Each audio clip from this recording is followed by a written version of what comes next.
रूप में दिखाया गया था। इस नक्शे में लिम्पियाधुरा कालापानी और लिपुलेख को भारत का हिस्सा बताया गया था। नेपाल इन इलाकों पर लंबे समय से अपना दावा जताता रहा है। नेपाल के कृषि और सहकारिता मामलों के मंत्री घनश्याम भूसाल ने कांतिपुर टेलीविजन से कहा, ये नई शुरुआत है, लेकिन ये नई बात नहीं है। हम हमेशा से ये कहते आए हैं कि महाकाली नदी के पूरब का हिस्सा नेपाल का है। अब सरकार ने आधिकारिक तौर पर उसे नक्शे में भी शामिल कर लिया है। हालांकि घनश्याम भूसाल ने ये भी कहा है कि इस मसले पर आधिकारिक हल के लिए भारत के साथ कूटनीतिक बातचीत जारी रहेगी।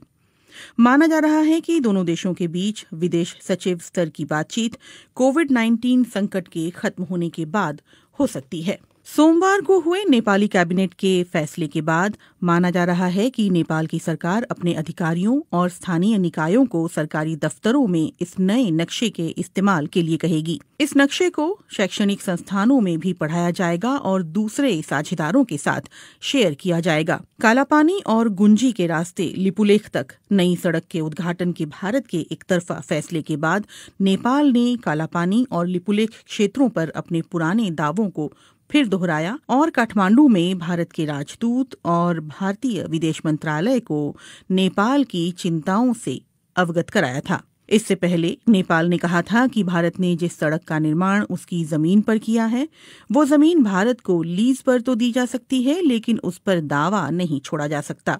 बुधवार को लिपुलेख विवाद पर नेपाल के प्रधानमंत्री केपी शर्मा ओली ने एक सर्वदलीय बैठक बुलाई थी, जिसमें पूर्व प्रधानमंत्रियों ने भी हिस्सा लिया था। लिपुलेख वो इलाका है जो चीन, नेपाल और भारत की सीमाओं से लगता है। लिपुलेख में कथित अतिक्रमण के मुद्दे को लेकर नेपाल में भारत विरोधी प्रदर्शनों का सिलसिला भी जारी है। नेपाल के प्रधानमंत्री केपी शर्मा ओली की सरकार ने इस सिलसिले में भारत के समक्ष लिपुलेख इलाके पर नेपाल के दावे को दोहराते हुए कड़े शब्दों में कूटनीतिक विरोध दर्ज कराया है। उत्तराखंड के धारचूला के पूरब में महाकाली नदी के किनारे नेपाल का दारचूला जिला पड़ता है। महाकाली नदी नेपाल भारत की सीमा के तौर पर भी काम करती है। नेपाल सरकार का कहना है कि भारत ने उसके लिपुलेख इलाके में 22 किलोमीटर लंबी सड़क का निर्माण किया है। नेपाल ने पहले भी साल 2019 के नवंबर में भारत के समक्ष अपना विरोध जताया था। साल 2015 में जब चीन और भारत के बीच व्यापार और वाणिज्य को बढ़ावा देने के लिए समझौता हुआ था, तब भी नेपाल ने दोनों देशों के समक्ष आधिकारिक रूप से अपना विरोध दर्ज कराया था। भारत चीन के बीच हुए समझौते को लेकर नेपाल ने पहले भी साल 2019 के नवंबर में भारत के समक्ष अपना विरोध जताया था। साल 2015 में जब चीन और भारत के बीच व्यापार और वाणिज्य को बढ़ावा देने के लिए समझौता हुआ था, तब भी नेपाल ने दोनों देशों के समक्ष आधिकारिक रूप से अपना विरोध दर्ज कराया था। नेपाल का कहना है कि इस समझौते के लिए ना तो भारत ने और ना ही चीन ने उसे भरोसे में लिया, जबकि प्रस्तावित सड़क उसके इलाके से होकर गुजरने वाली थी। इस सप्ताह जब काठमांडू में भारत विरोधी प्रदर्शन अपने चरम पर थे, तो नेपाल ने बुधवार को एक और बड़ा फैसला किया। उसने पहली बार महाकाली नदी से लगे सीमावर्ती इलाके में आर्म्ड पुलिस फोर्स एपीएफ की एक टीम भेजी है। कालापानी से लगे छांगरू गांव में एपीएफ ने एक सीमा चौकी स्थापित की है। एपीएफ का ढांचा भारत के सशस्त्र सीमा बल और भारत तिब्बत सीमा पुलिस की तरह ही है।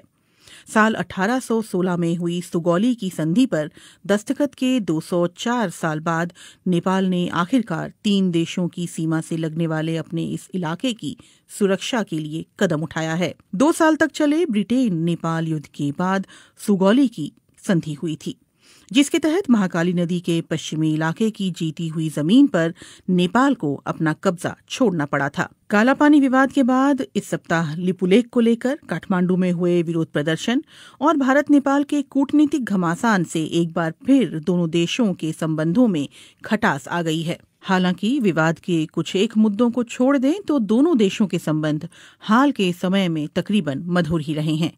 इसी महीने प्रधानमंत्री नरेंद्र मोदी और केपी शर्मा ओली ने कोविड-19 की महामारी के खिलाफ एकजुट रहने की प्रतिबद्धता जताई थी, लेकिन लिपुलेख में भारत के सड़क बनाने की घटना ने कई नेपालियों को नाराज कर दिया है। यहां तक कि प्रधानमंत्री केपी शर्मा ओली को ये स्पष्ट करना पड़ा कि नेपाल अपनी जमीन का 1 इंच भी नहीं छोड़ेगा। ऐसे में सवाल उठता है कि अचानक पैदा हुए लिपुलेख विवाद के कारण क्या भारत नेपाल मैत्री खत्म हो जाएगी?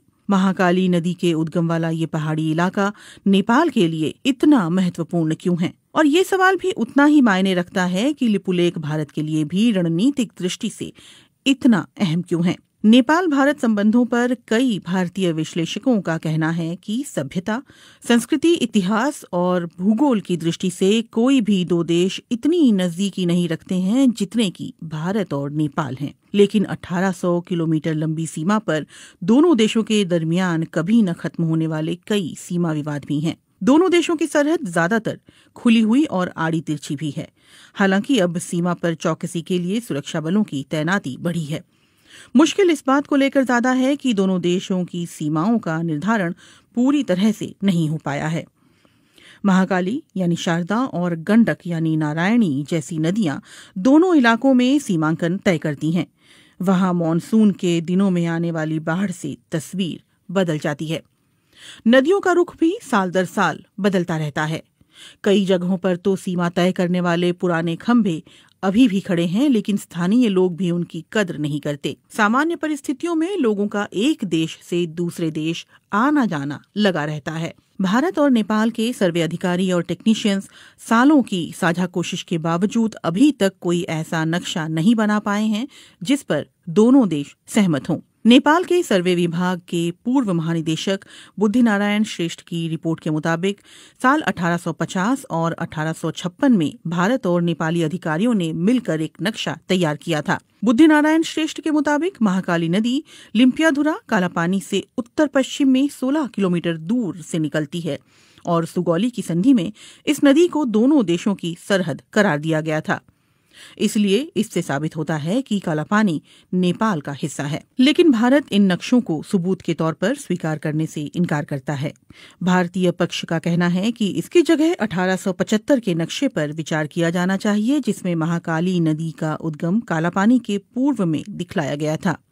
गौरतलब है कि 1875 के नक्शे पर नेपाल के दस्तखत नहीं हैं। काठमांडू में इस मामले पर जानकारी रखने वाले अधिकारियों का कहना है कि नेपाल और भारत की सीमा के निर्धारण का काम ज्यादातर पूरा कर लिया गया है। हालांकि नदी वाले इलाकों में ये काम पूरा नहीं हो पाया है। नेपाल की पश्चिमी सीमा पर महाकाली नदी और दक्षिणी सीमा पर गंडक नदी दोनों देशों की सीमा निर्धारण करती है, लेकिन यहाँ नक्शा तय करने का काम अभी भी अधूरा है।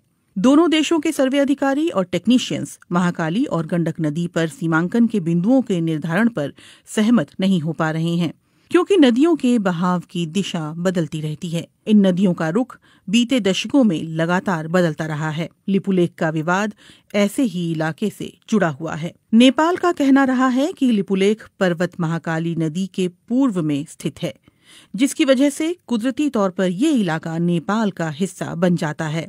और ये बात सुगौली की संधि में भी साफ तौर पर कही गई है। एनसाइक्लोपीडिया ब्रिटानिका के अनुसार सुगौली की संधि से ब्रिटेन नेपाल युद्ध की औपचारिक तौर पर समाप्ति हुई थी। संधि की शर्तों के तहत नेपाल ने तराई के विवादास्पद इलाके और महाकाली नदी के पश्चिम में सतलुज नदी के किनारे तक जीती हुई जमीन पर अपना दावा छोड़ दिया था।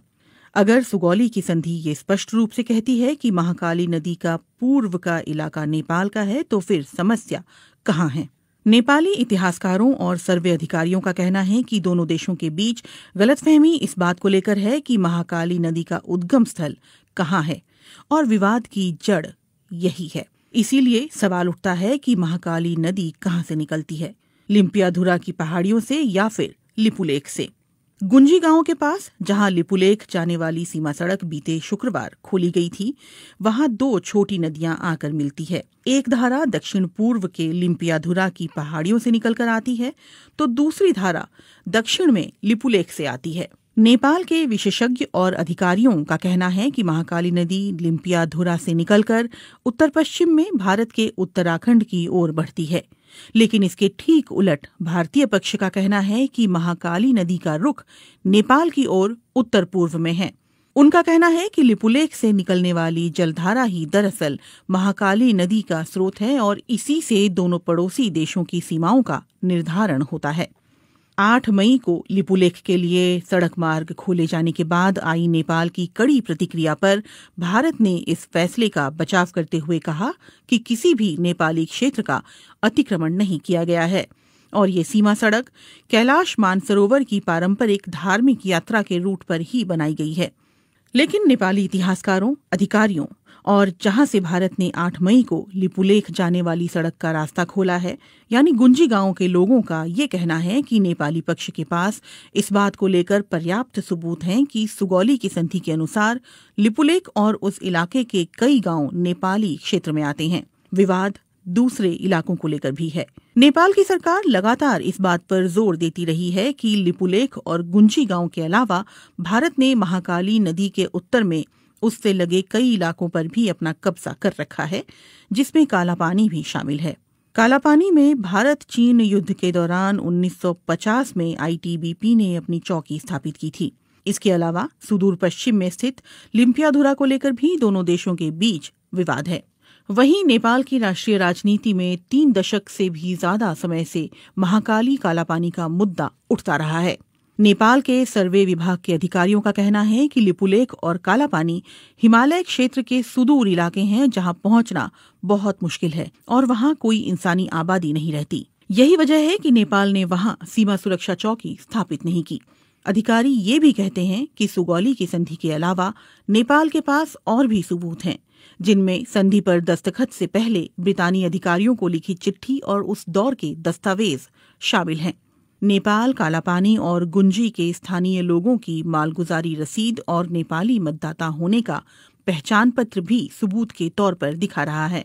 इसके अलावा साल 1908 में मानसरोवर की यात्रा करने वाले भारतीय संत योगी भगवान श्रीहंस और 30 और 40 के दशक में वहां जाने वाले स्वामी प्रणवानंद ने भी अपने यात्रा संस्मरणों में लिपुलेख के दक्षिण में छांगरू गांव में नेपाली सुरक्षा कर्मियों की मौजूदगी के बारे में विस्तार से लिखा है। कई नेपाली अधिकारियों और पत्रकारों ने बीते दशकों में कालापानी की यात्रा के बाद वहां के स्थानीय लोगों के पास मौजूद उनके नेपाली दस्तावेज इकट्ठा किए हैं। इनमें लिपुलेख से लगे गुंजी गांव और कालापानी के आसपास के गांव भी शामिल हैं। भारत नेपाल के दावे को खारिज करता रहा है। काठमांडू में भारतीय दूतावास और उसके विदेश मंत्रालय ने अपनी तरफ से माहौल शांत करने की